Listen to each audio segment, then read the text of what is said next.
Buenos dias, buenos tardes mga amigos, mga amigas, sa aking mga kayubi sa Usapang Batas.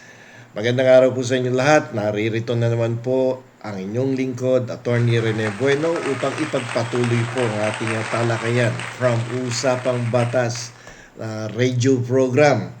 Ito po ay tungkol doon sa laban ng mga residente dyan sa Sitio Malipay sa Bacoor, no? Molino, Bacoor, Cavite. Tungkol doon sa kanilang laban to no. So dito ang pag-uusapan natin ay base sa Act 1120 at sa Manotok Doctrine. Ito po ay isang Supreme Court decision na may kinalaman dito sa ating tatalakayin o pagpapatuloy ng ating talakayan kasi kanina pinag-usapan natin to sa Usapang Batas, no? Alas 8 hanggang alas 9 DZXL simultaneously broadcast yan Facebook, YouTube, TikTok. Okay? Okay.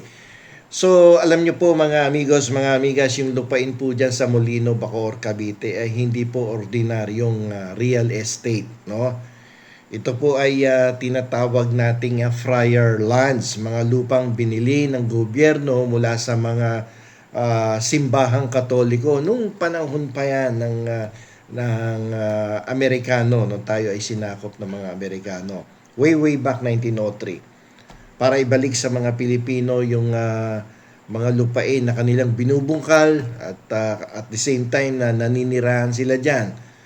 So ngayon po ay pag-uusapan nga natin itong kaso ni Cynthia Villar or Villar owned corporation dahil sa pag-aangkin nila doon sa mga friar lands na yan, no? At may nagtanong din sa akin, ano ba yung friar lands na yan? Ano ba yung Act 1120? Lumang-luma na yan. Valid pa ba yan at epektibo? Opo, valid na valid at hindi pa po yan nare-repeal ng anumang batas dito sa ating bansa. Although mas matanda pa yan sa mga yan, ninuno natin. Okay? So,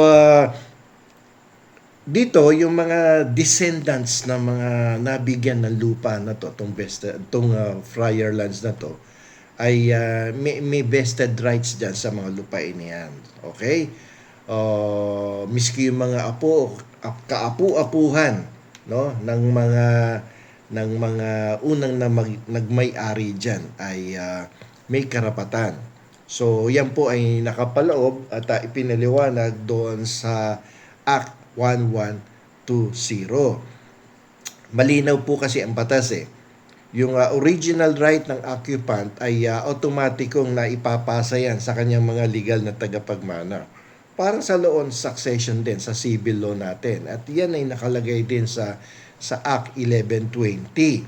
So, yung pagtira dyan ng inyong mga lolo at mga lola noong 1940s hanggang sa inyong pananatili ngayon ay iisang chain of possession yan.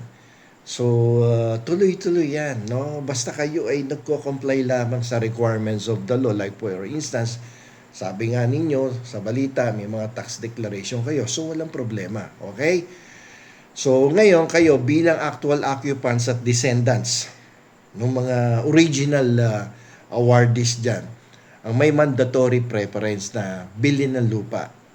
Ang inyong pagbabayad ng real estate taxes, yung amilyar, ay matibay po na ebidensya ng inyong bona fide possession dyan sa Sitio Malampay ba yan or Molino 4, Bacoor. So ngayon, maraming katanungan dito kasi dinidemolish na nga, pinapalayas yung iba, ayaw na din papasukin doon sa area dahil ang allegation ay merong titulan na ang Villar Group of Companies, no? So may misteryo dito yung tungkol sa Pampanga Connection, no? At dito papasok dito ngayon yung spurious title. Dahil ang tanong dito ng mga residente, paano nagkaroon ng titulo ang malalaking korporasyon gaya ng Carlson sa Global Link o yung mga Villar-owned corporation? Paano nakakuha ng titulo to? So, ang red flag dito, yung Guagua Savers Bank. no? Inirereklamo sa DOJ at Ombudsman ang paglitaw ng mga titulong nagmula sa isang foreclosure sa isang rural bank sa Pampanga. Tapos nagkaroon pa ng survey discrepancy dito kasi doon sa survey, no, ang lumilitaw, ang tinuturong property sa somewhere in Baguio, nandito yung yung lupain sa Bacoor, Cavite. Yung mga mother title na isinanla din sa Pampanga ay may survey plans nga na tumuturo sa Baguio City o ibang probinsya. Pero yung lupa talaga ay nakapwesto nandoon sa Molino, Bacoor, Cavite. So medyo kahina-hinala yung takbo ng mga dokumento napunta sa Guagua, Pampanga, isinanla doon ang mga dokumentong nakasuporta, mali-mali. Kasi isa na doon yung survey plan, di ba? So, isa pa, ito, hindi pwedeng isanla sa bangko ang Friar Land kung hindi pa ito dumaan sa tamang proseso ng pagbili ng mga actual occupants. Kanina, Papyaw, pinaliwanag ko to sa usapang batas kasi may sinusunod na requirements dyan sa Bureau of Land Management tsaka dun sa kung yung mga negosasyon no, sa actual occupants. Kung walang ganyan at ginulat mo yung mga actual occupants, teka muna, mukhang may nangyayaring misteryo dito. Okay. So, doon sa mga actual occupants ngayon na nagre-reklamo, tandaan nyo po to, meron po tayong Supreme Court decision. Tinawag itong Manotoc Doctrine. Tandaan nyo yan, Manotoc Doctrine. So, gagamitin natin itong jurisprudence ng Manotoc versus Barque. No? Sa landmark case na to, pinawalang bisa ng Korte Suprema ang mga dambuhalang titulo dahil sa dalawang dahilan. Okay? Ang bilihan ng Friar Land ay void, walang bisa, null and void from the very beginning kung walang pirma at approval ng secretary ng DENR. Okay?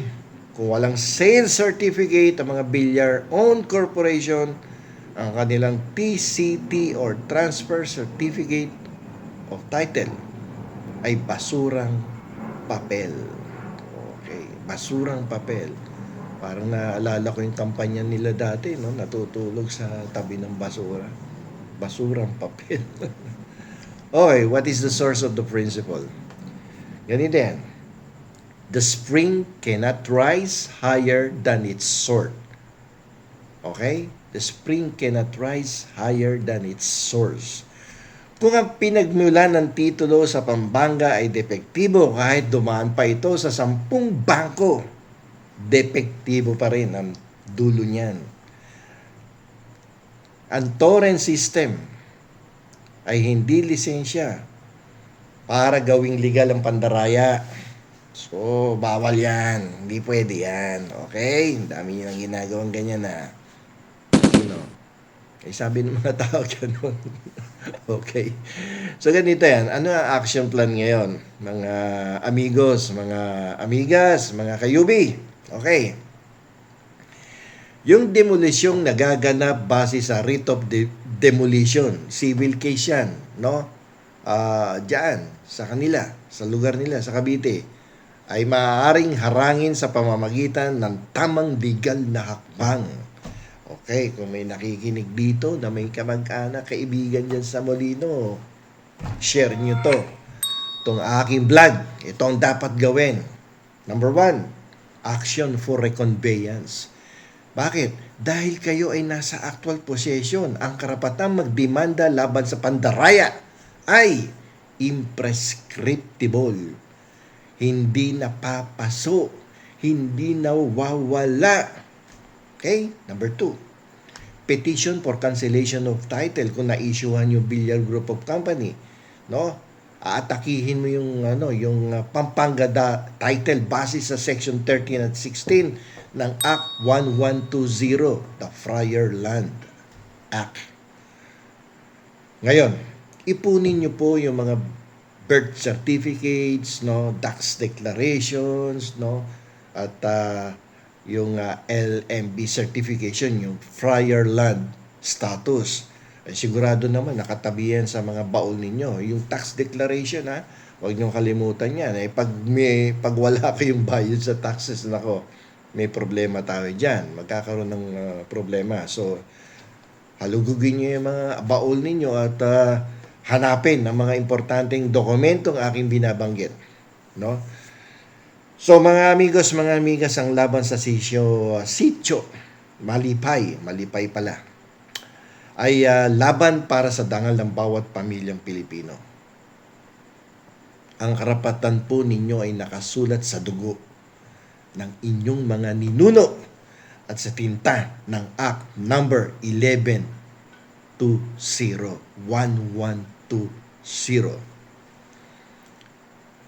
Yung titulong milagroso o ang titulong milagrong nanggaling sa Pampanga, yan po ay hindi mananaig sa katotohanan ng inyong paninirahan sa Molino, Bacoor, Cavite.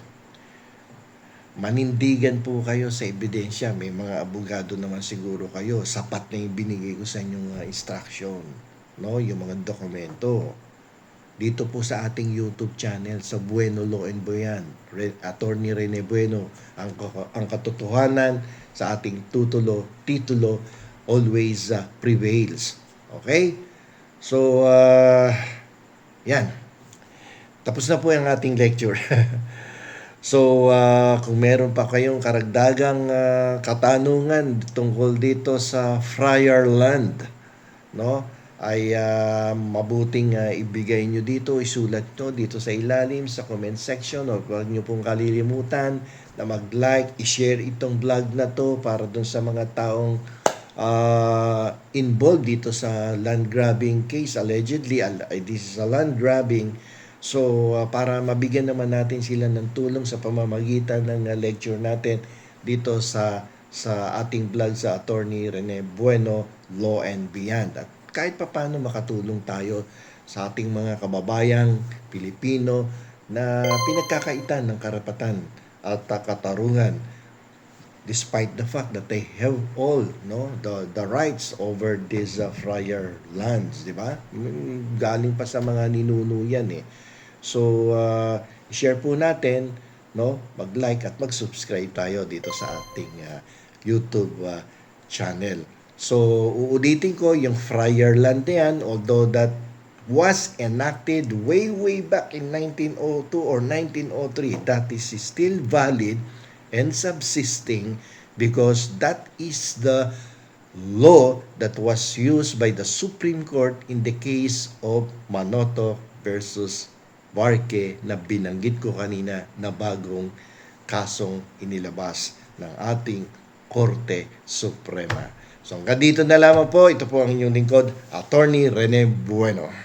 Attorney Bueno, law and beyond. Learn the law, know your